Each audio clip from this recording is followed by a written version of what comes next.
Hey everybody, and welcome to the weekly scopes from the 29th of October right up until the 4th of November. So on the 29th of October we have a moon void, of course, that starts at 10:33 p.m. So moon void, of course, happens quite a few times a week.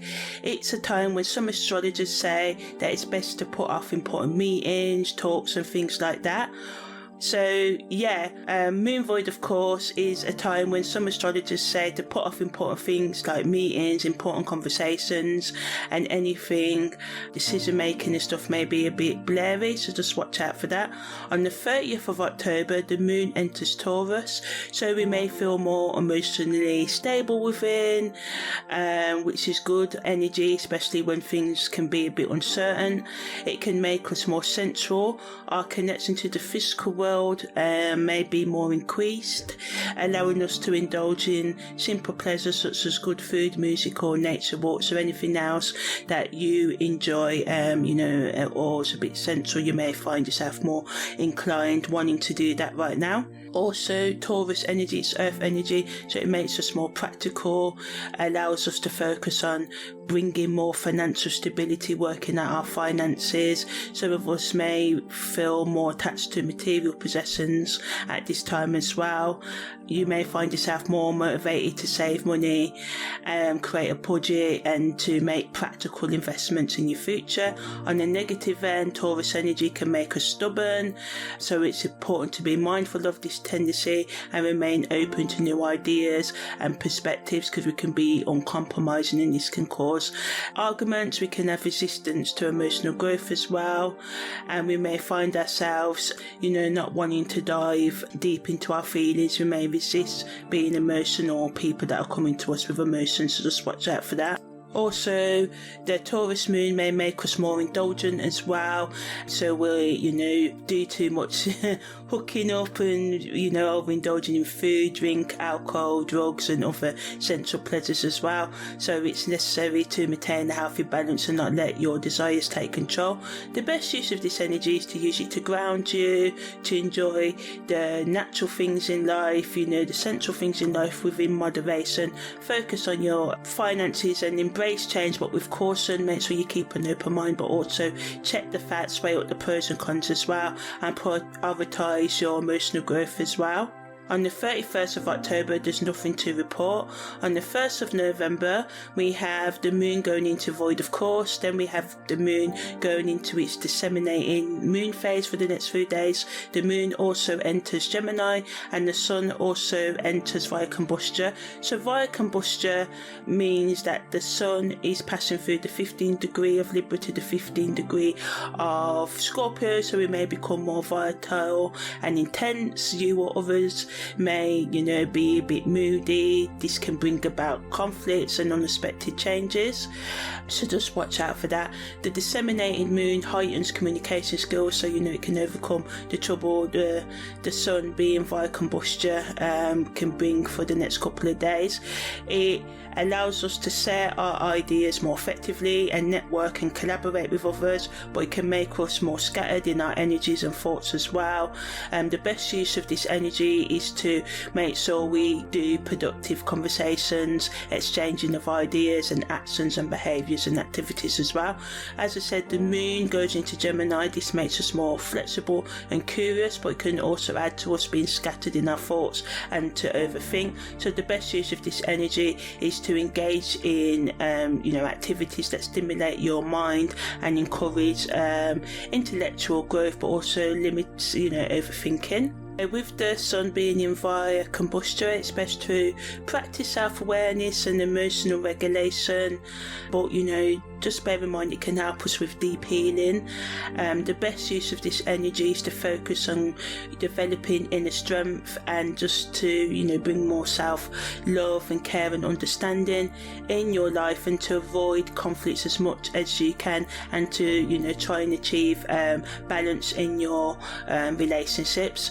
On the 2nd of November, Venus enters Virgo, so check out the separate audio that I've done for that, so check out the link. Or on the 3rd of November, the Sun makes an opposition to Jupiter, the Moon enters void of course, the Moon also enters Cancer, so check out the separate playlist to know a bit more about the Moon in Cancer, although I'm going to say a bit about it here. So the Sun's opposition to Jupiter brings optimism and confidence, encouraging us to take risks and expand our horizons. It allows for personal growth and success in areas related to our careers and relationship. On the negative side, it can lead to overconfidence and excessive indulgence, and with the Moon being in Cancer, we can be more moody and we can be more, heightened in our sensitivity as well. But it's a good energy for self-care, nurturing, connecting with loved ones, or creating a cozy home environment for yourself and others. But as I said, it can make us more prone to mood swings and emotional vulnerability. Venus is also making an opposition to Neptune, so some of us may feel a bit more dreamy and idealistic about our relationships, and this can create a sense of romanticism, leading to us to ignore red flags. Although it can enchant our creativity and imagination in the realms of love and art, it can lead to confusion and deception and manipulation in relationships, as our boundaries can become blurred and our reality distorted. So it's crucial to try and remain realistic at this time and get help from someone else, maybe a podcast or book or something like that if you can't. If you want to know more about the Sun opposition to Jupiter and Venus's opposition to Neptune more, then check out the daily scopes that I also do, and I just delve a lot deeper into the spiritual, esoteric and emotional reasons for these aspects and more about what to do with them. Also on the 4th of November, Saturn goes direct out of retrograde, so it was in retrograde for quite a while, and Mercury makes an opposition to Uranus.